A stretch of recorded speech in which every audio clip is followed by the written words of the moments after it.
Okay, good afternoon, everyone. Welcome to the June 24th City of Gary Planning Commission special meeting. Today we have one agenda item. Before we get to it, roll call. Council, please. Jeremiah King. Here. Adam Hall. Here. Bill Cook. Willie Miller. Alan Harrell. Darren Washington. Sherman Wilson. Here. William Ellen. Present. Tom Sarah. Present. We'll show with 5 members present, we have a quorum to conduct business. Excellent. Okay, thank you. The agenda item we have today is the City of Gary 2026 citywide zoning map, which is now substantially complete.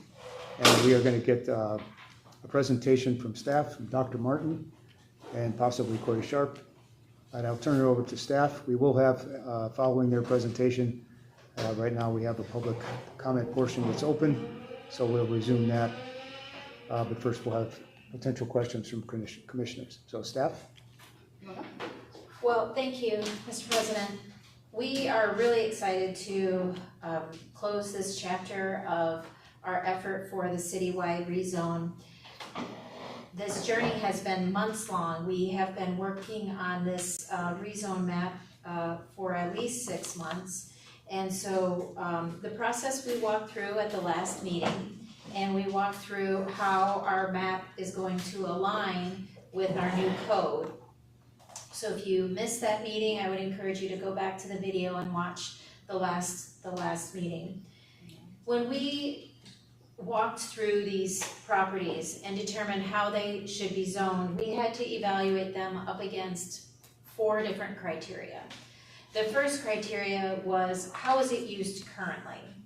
Because you know, if a residential home, you know, may be a residential home now, but it may not be in the future, but we still needed to know how it's used today. So we used our existing zoning map as a base platform. Then our second evaluation was, what is our comprehensive say we want to accomplish? That we took that into consideration. Our third item that we looked into was, what is the infrastructure around, and can we rezone now to align with the comprehensive plan so that we can be zone ready for new development to come into our community.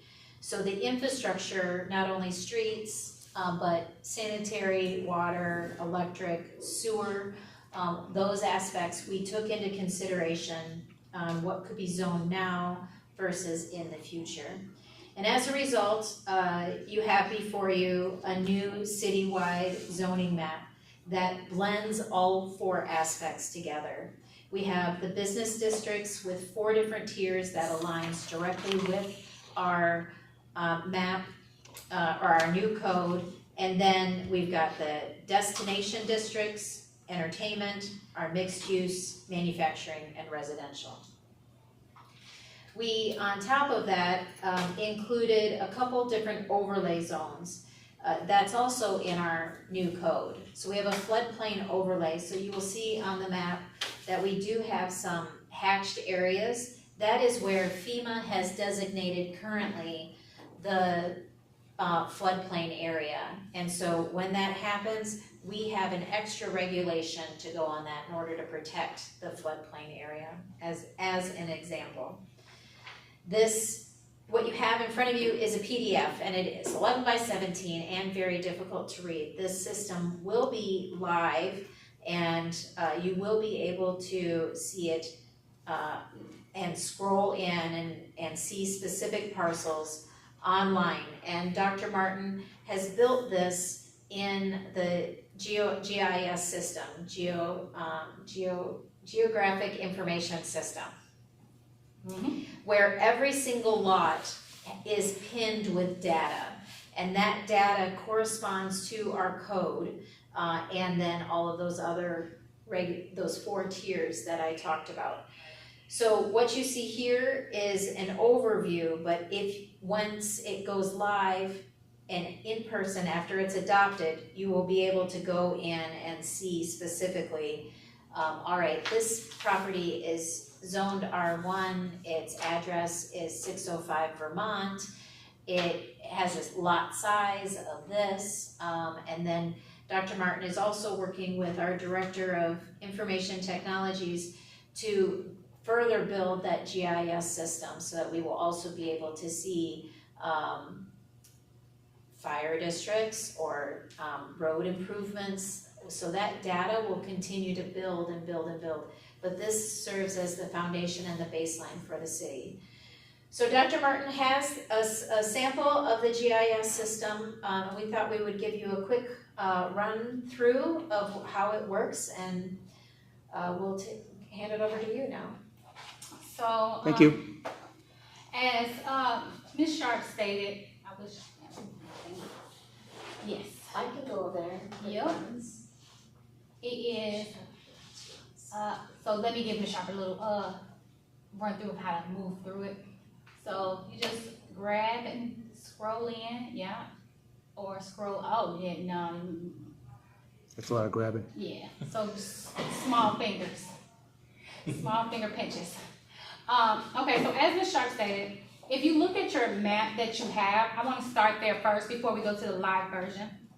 As you notice, the map is a lot clearer than the existing, and what it does now is it builds our zoning based upon the industries, right? So the type of residential, they're clustered in a certain area, right? So it keeps the businesses in a clustered area, as you can see at the lower end, at the south end, where you see a lot of more of the red as you go through. But then, of course, as you go north, you start to see our historical manufacturing districts, but you don't see residential in the middle of manufacturing, and you don't see random manufacturing in the middle of residents or in the middle of businesses. They're in corridors and they're segued that way to make sure that we keep a clean understanding of what should be built where and how. So based upon the previous code, we've decreased, as we talked about last time, our residential area. We industry separated our businesses. Our manufacturing is still the same. The only difference is M2 has a broader range of manufacturing opportunities there, because historically M3 was where you had a broader, robust description of what manufacturing could be. Now you have those smaller lots, but those manufacturing identities can be comprised in M2s. So it gives the ability for larger industries to align and bring into small sectors of that industry that may be extremely large somewhere else, giving us like this little mini version of that large industry within our city. We have our districts, our new districts, which are our destination districts. They are color coded. They're in shades of blue. So the darker blue is institutional.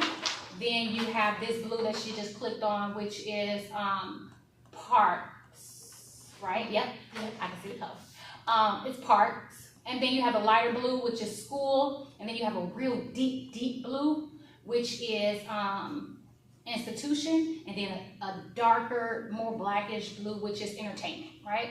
So that's how you'll see it. But the best part about this map and what changes the dynamic of our city is that table that you see there.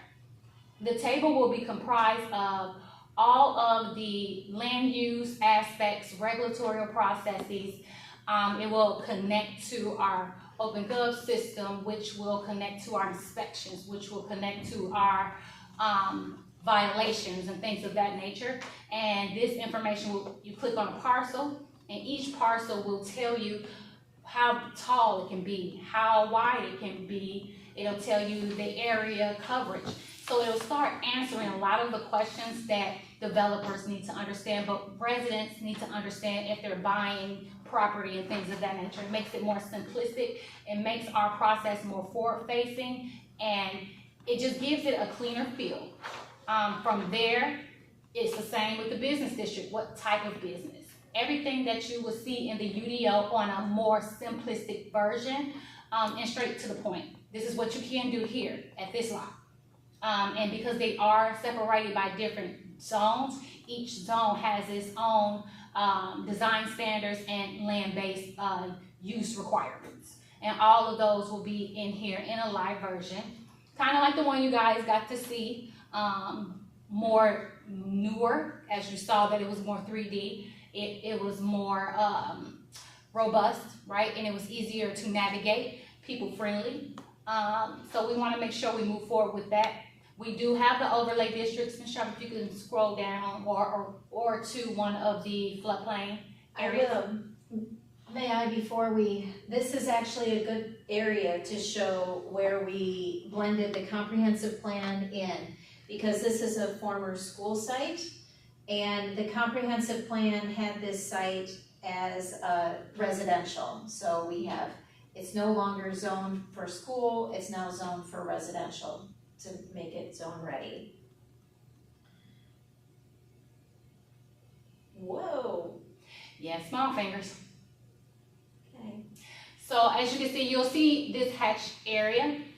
And within this hatch area, that's just informing the developer, the owner, that they are located within a floodplain. This is a FEMA identified flood location, which means it's wet a certain percentage of the year, which designated as a floodplain. They have different requirements connected to it. So the floodplain overlay will give that lot the FEMA requirements, and it'll push them more towards environmental, and it'll help environmental understand as they go out for their assessments, because this is one of the main questions when we have petitions or when we have permits come in for development. Am I located in a floodplain? This map will show yes or no, you're in a floodplain. If you fall under it, you're in a floodplain. Now, as Ms. Sharp stated, floodplain is not a zone. Floodplain is an overlay. It lays on the district. So under this floodplain, it is institution. Which is the airport. Which is the airport. Right? So we know that it's the airport, it is institutional, and that it also has that area, not the whole parcel though, that area is prone to floodplain requirements, which still will encompass the entire parcel, right? So it gives the airport the opportunity to look to see what they can do in that area, and even for funding purposes and permitting purposes. If you zoom out, can you exit the table? If you scroll all the way south. I don't know how to do that. One finger. Yeah. So I got far south. Do you want to go down? Yep, I'm over there, Ridge. Yep. West. I'm speaking northeast, south, and west, like Ms. Sharp. I'm catching on. You would think I would know. So as you can see, we all know that this area has it shifted its way into being automotive, right? So our ultimate goal is to align with what exists so that we can start having the existing automotive stores, I guess they're stores, automotive businesses kind of shift towards where they're aligned, right? So we know that this is a great area. It provides them with the ability to do what they want to do. And it is clustered in a corridor where all of those around it will exist in the same fashion as it. And our code is not automotive for just cars. It is automotive in existence. Anything automotive oriented exists within our and B4s. So this district does not just say, oh, well, auto shops can be here. It says all automotive activity can only take place within a B4 unless otherwise instructed by our use table. To build on that, as an example, this table currently, for our purposes, you can see the existing code versus the proposed code. So the existing code for this small parcel right here, let me move this table over.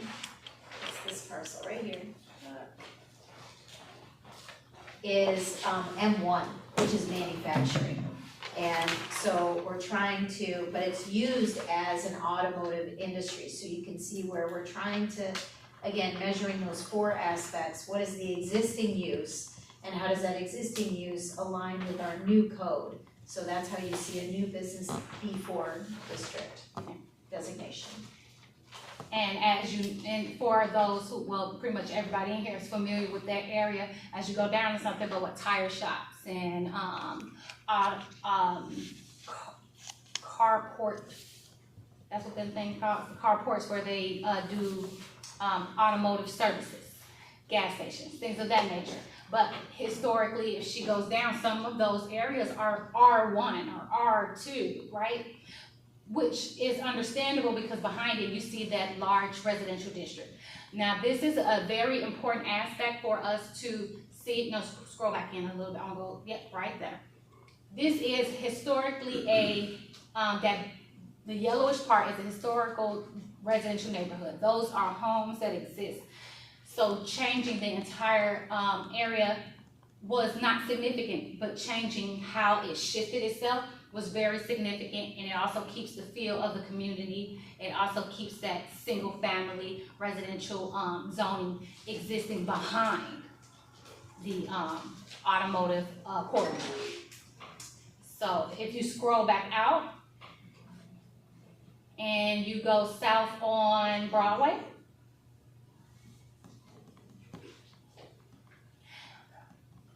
all the way down, yeah.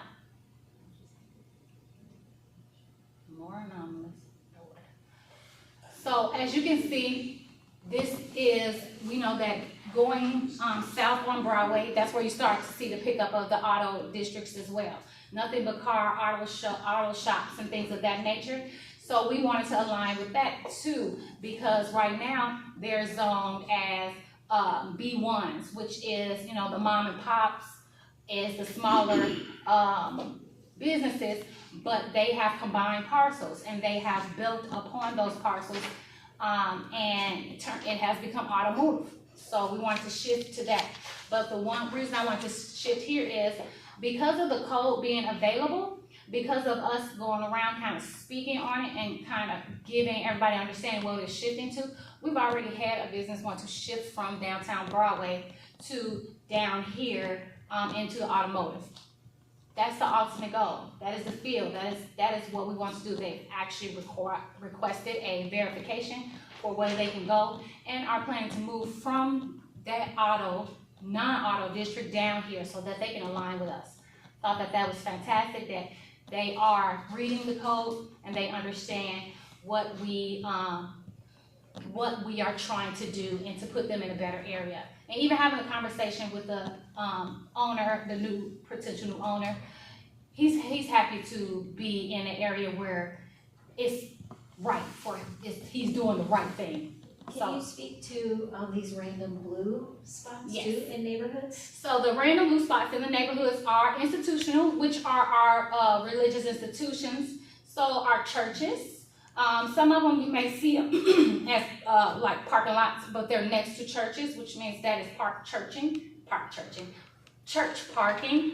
And these are identified as institutions because historically they've been identified as residential. But churches have a different aspect, and they are a service to the community, and they do a lot of activities and things which would hinder them from moving forward with their activities for community events, fundraising, things of that nature, because as a residential district, it prevents them from doing certain business activities. But as a church, it gives them that church-oriented service zoning and regulation that will allow them to have that leniency to do certain things. Like we have church daycares, we have church schools and things of that nature, but in a residential area, they are hindered from doing a lot of the things that they want to do. I know for me, historically, churches always had daycares, right? Like you will always have be able to take your child there. Turns into Bible school, but it ends up, it was a church, and that's just the culture. So that is why we wanted to give them the ability to further service our community in a broader scale instead of being limited. Then you see these, teal blue areas, those are our parks, right? So we know we have designated parks, we have our jewel parks. This gives the parks the ability to eliminate a lot of the red tape that goes along with them being identified as, residential.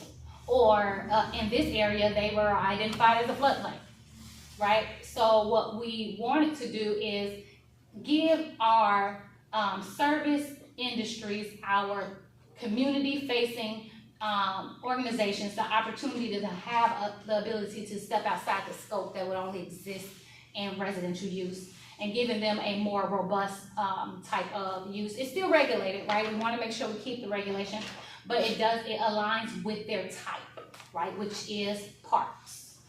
Then you have the baby blue, I guess we're gonna say the sky blue.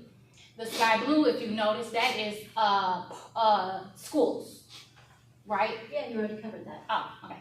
So, and I think that's pretty much all. If you go up, we can show them the mixed use, downtown mixed use and neighborhood mixed use. Downtown mixed use, as we discussed, is our upper residential, lower businesses. So it has its corridor coming from out Broadway, going 1 block over from downtown. That is downtown, the lighter pink, and then a couple of blocks out becomes neighborhood mixed use, because they become neighborhoods. Downtown has its own designated area. So other than that, those are the significant changes. It is 100% amazing to see, and I just want to thank you all for the opportunity to present this to you all. And if you have any questions, we can answer them. All right. Thank you. All right, so we'll open it up to questions. Go ahead, Mr. Hall. Yes, in terms of the schools that are closed, I think I can see in the case of Wirt High School, I think Roosevelt, are they intended to be rezoned only when somebody comes up with a use for them? So, of course you would mention Wirt, because I noticed the same thing. So, we have had first let me address Wirt. Okay, we have had Sylvia's working in the evenings. So what is happening is a drive is going between the office and going back home. And so we are having some glitches in between the mapping system. Wirt is, in the comprehensive plan is mixed use. Yeah. And so there are gonna be a couple properties that I'm gonna mention here that, like when we were down in that lower area, I saw some random pinks. Well, that's because of this crossing of data, so we'll get that corrected. Wirt will be zoned mixed use. Okay. Because it is in the comprehensive plan. The other schools that are owned by School City that were not a part of the comprehensive plan and owned by the schools, they will remain destination schools until a development comes forward and needs a proper rezone for whatever they're proposing. Because there's not a vision set out for that. Yeah, so the comprehensive plan will sort of guide or Yes. Yes. provide the overview for it. Yeah. Okay, thanks. Any other questions from commissioners? Nope. Okay, very good. Council, I think I'm going to go to public comment portion, which has been open from our last meeting. So if there is anyone that would care to have comments for or against this map, you're welcome, and please, hopefully you've signed in, provide your name and address, and you have a 2-minute time limit. So does anybody like to speak? I'm for the zoning. I think it's a great idea. Name and address, please. John Allen, 3544 Van Buren, Glen Park. I probably missed it, but I did have one question. The Jackson Street, right, Midtown, the 2300 area. What zone is that? Is it going to be a destination zone? Currently, the 2300 Jackson area is a residential neighborhood. And Roosevelt, that school area, does not have a plan for development, so it continues to remain, Yeah. it remains destination school here. Mhm. There is an abandoned apartment building there, so that is zoned, R5 for apartment. But this area here is all, and you see the Jackson homes themselves are a destination. A destination? Yes, So if I was at 2303, it'd be destination zone? Directly from the Jackson, That parcel, their parcel of that home is, destination. just by itself? So, I guess I would have to do a zoning request for expansion of destination. If, say I was diagonally across the street and I wanted to, like, say for coincidence, convert the home to a podcast studio from Jackson Street. So I would apply for destination zoning for the podcast studio, and then maybe next door, the smoothie shop and the public restroom.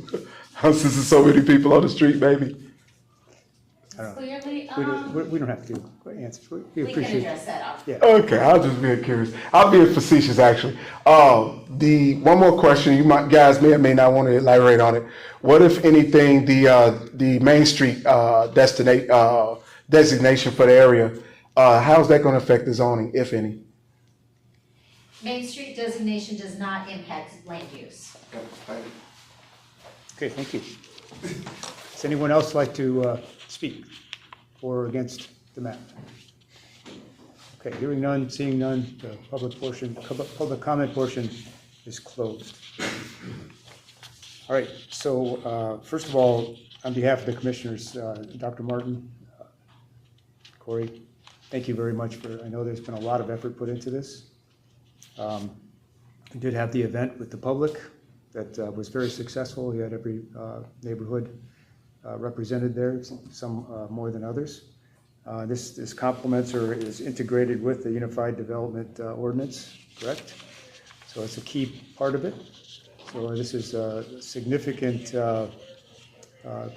achievement here, and this recommendation, either for or against, will go to the City Council next. So this is a big event for our commission. So I am looking for a favorable or unfavorable recommendation to adopt the citywide zoning map. can you close public comment first? Oh, thank you. I will. I'm still looking for that, but I'm I gonna. move to close the public comment. Okay, thank you. Okay. All right, so I thought I did that. Didn't I? Well, I have one more, Hearing none, seeing none, but, Before you take a motion, I have a clarification for the attorney, if I may. sure. So because we have some clerical errors that we need to work out these kinks, could their motion be, favorable or unfavorable with the opportunity for staff to clean up the clerical errors inside the map? Absolutely. It won't, the zone will be the same. It is the coloring scheme that needs to, change, right? So because of the way that it saves and we're transferring it, it sometimes will revert back, right? So right now we have external to save it on our system because the city has its own system. Now that our system is active, it's not changing any other zone, it's just aligning the color appropriate to that parcel. But if you click the parcel itself says the right zone.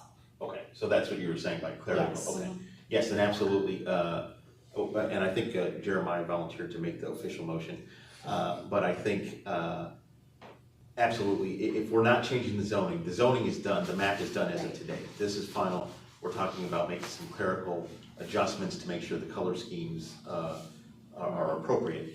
That certainly doesn't affect the underlying validity of it, so we certainly can make that motion.